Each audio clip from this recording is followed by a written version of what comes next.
भक्तजनों, आज आप श्रवण करेंगे शनिवार की शनिदेव की गाथा। शनिदेव की गाथा सुनना बहुत शुभ माना जाता है। शनिदेव की गाथा आरती सुनना चाहिए कि शनि भगवान प्रसन्न रहे, आपको कोई संकट ना आए। देवराज इंद्र उलझन में पड़ गया।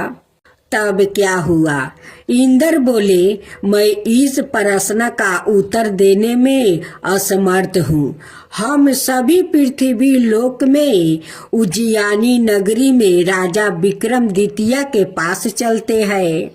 देवराज इंद्र सहित सभी ग्रह देवता उज्जैनी नगरी पहुंच गए।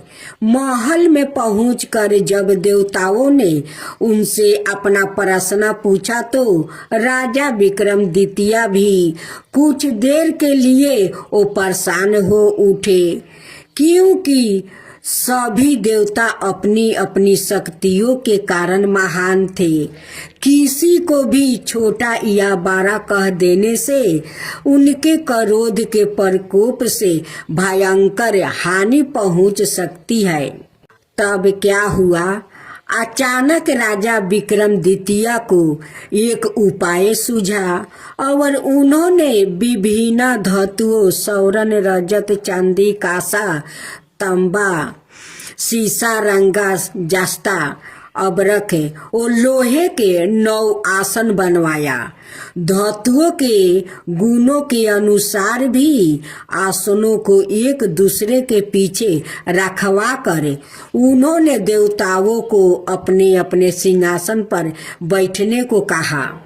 देवताओं के बैठने के बाद राजा विक्रमादित्य ने कहा, आपका निर्णय तो सवाय हो गया है।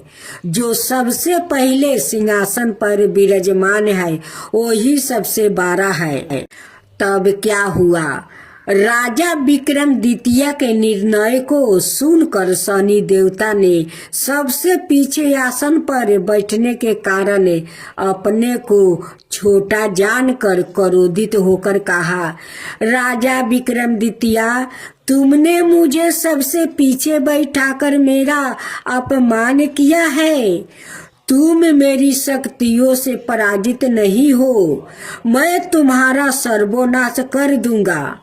शनि ने कहा, सूर्य एक राशि पर 1 महीने रहते हैं, चंद्रमा 2.25 दिन, मंगल 1.5 महीने रहते हैं, बुध और शुक्र 1 महीने रहते हैं, बृहस्पति 13 महीने रहते हैं।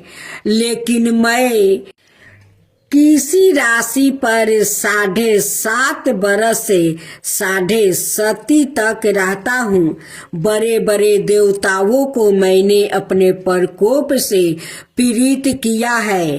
राम को 7.5 के कारण ही वन में जाकर रहना पड़ा और रावण को 7.5 के कारण ही युद्ध में मृत्यु का शिकार बनना पड़ा था।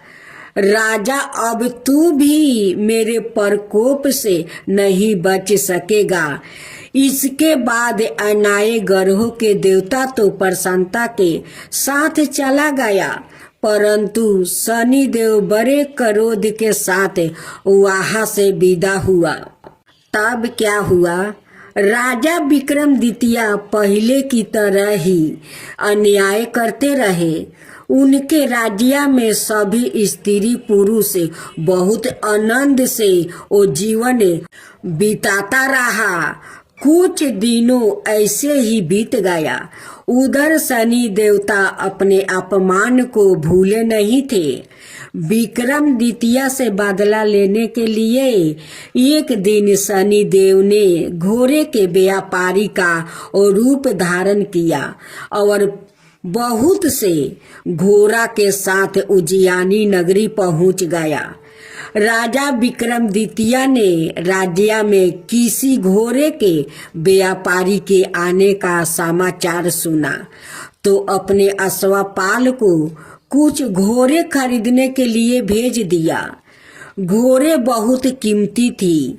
अश्वपाल ने जब वापस लौट कर इस संबंध में बताया तो राजा विक्रमादित्य ने सवाए आकर एक सुंदर और शक्तिशाली घोड़े को पसंद किया।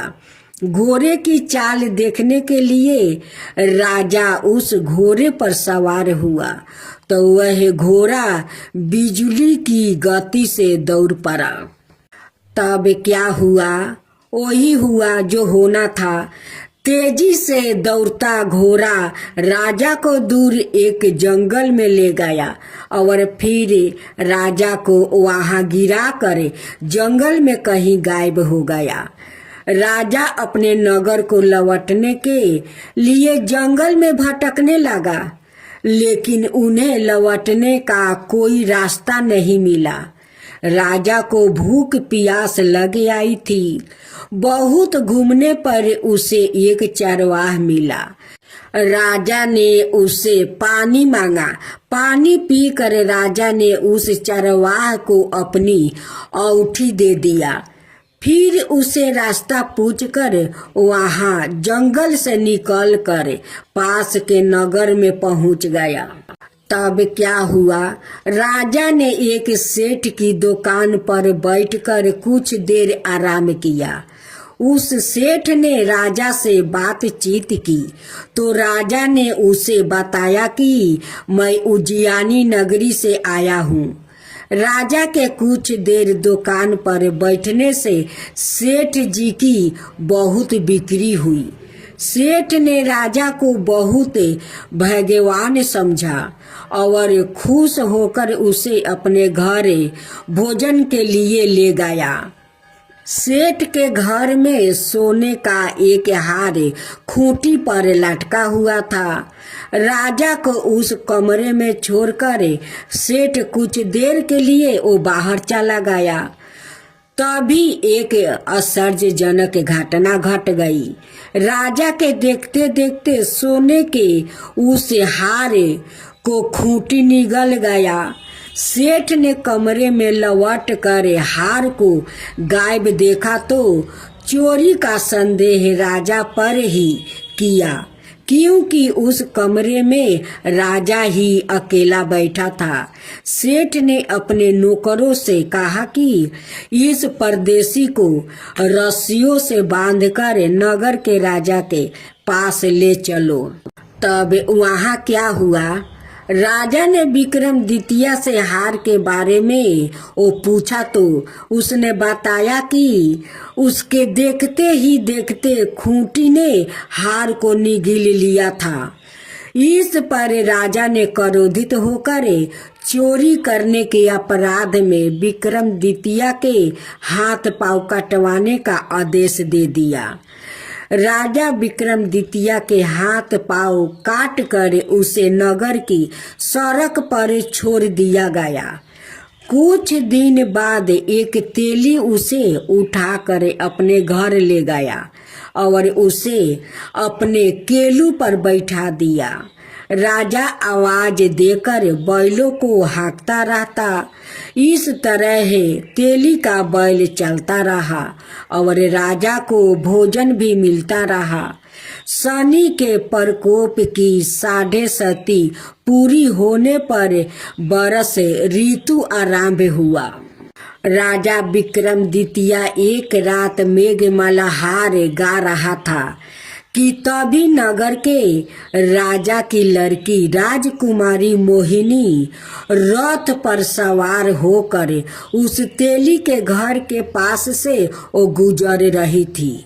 उसने मेघमल्हार सुना तो उसे बहुत अच्छा लगा और दासी को भेजकर गाने वालों को बुला लाने को कही। दासी ने लौट कर राजकुमारी को अपंग के राजा के बारे में सब कुछ बता दिया। राजकुमारी उसके मेघमल्हार से बहुत मोहित हो गई थी। अत उसने सब कुछ जानकर भी अपंग के राजा से विवाह करने का निश्चय कर लिया था। राजकुमारी ने अपने माता पिता से जब यह बात कही तो वो हैरान रह गई। रानी ने मोहिनी को समझाया, बेटी तेरे भाग्य में तो किसी राजा की रानी होना लिखा है, फिर तू उसे अपंक से विवाह करके अपने पाँव पर कुल्हाड़ी क्यों मार रही है। तब राजकुमारी को क्या हुआ, राजकुमारी ने अपनी जिद नहीं छोड़ी। अपनी जिद पूरी करने के लिए उसने भोजन करना छोड़ दिया और प्राण त्याग देने का निश्चय कर लिया। आखिर राजा रानी को बेबस होकर अपंक विक्रमादित्य से राजकुमारी का विवाह करना पड़ा। विवाह के बाद राजा विक्रमादित्य और राजकुमारी तेली के घर में रहने लगी। उसी रात सपने में शनिदेव ने राजा से कहा, राजा तुमने मेरा प्रकोप देख लिया है, मैंने तुम्हें अपने अपमान का दंड दे दिया है।